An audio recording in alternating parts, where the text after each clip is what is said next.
Hello guys, welcome back to my channel. Don't forget to like, share, comment, and subscribe. The United States government sanctioning of the open source code that makes of the tornado case privacy protocol may be shocking but is not surprising. America has been tightening its grip over the global financial system for decades, ostensible cut down on bad before but also to project power upright.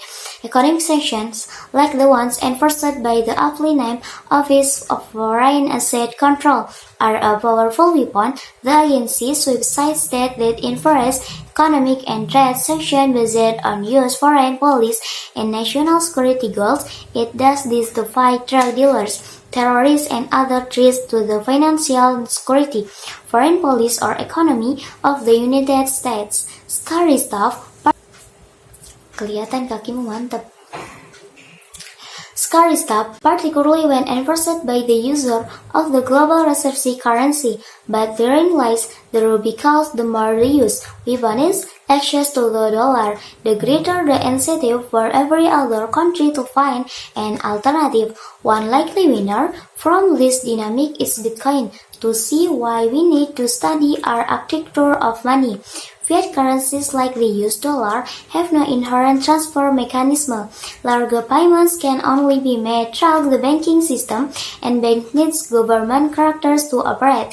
This symbiotic relationship enables governments to not only control the usage of their money, but also access to it for the user of reserve currency. Monetary conversion becomes a powerful weapon, arguable as destructive as bombs and bullets. Bitcoin is different because it has its own conversion payment system.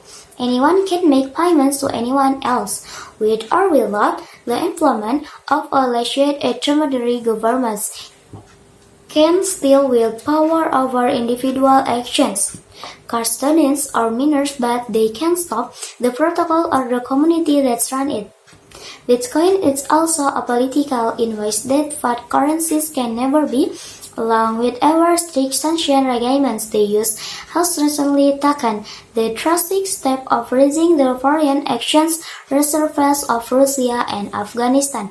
Regardless of one's opinion of the legality of such action, they drive home the point that dollar reserves are only useful so long as their owners stay on America's good side. The United States government's sanctioning of the tornado case privacy protocol may be shocking, but it's not surprising. America has been tightening its grip over the global financial system for decades, ostensible to cut down on bad behavior, but also to project power upright. Economic sanctions, like the one enforced by the aptly named Office Foreign Asset Control, are a powerful weapon.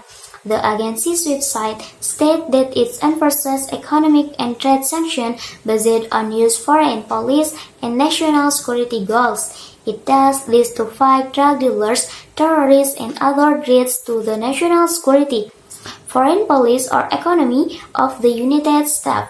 Scary stuff, particularly when enforced by the user of the global reserve currency, but therein lies the rub because the more the use weapon is access to the dollar, the greater the incentive for every other country to find an alternative.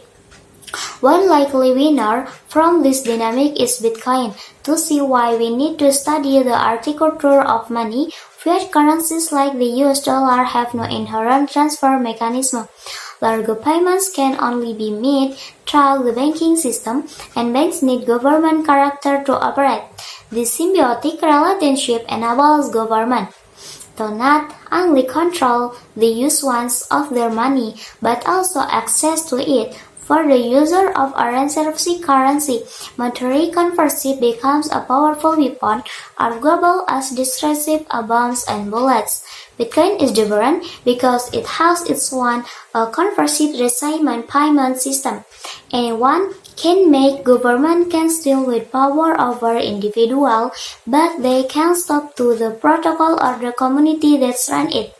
Bitcoin is also political in ways that fiat currencies can never be.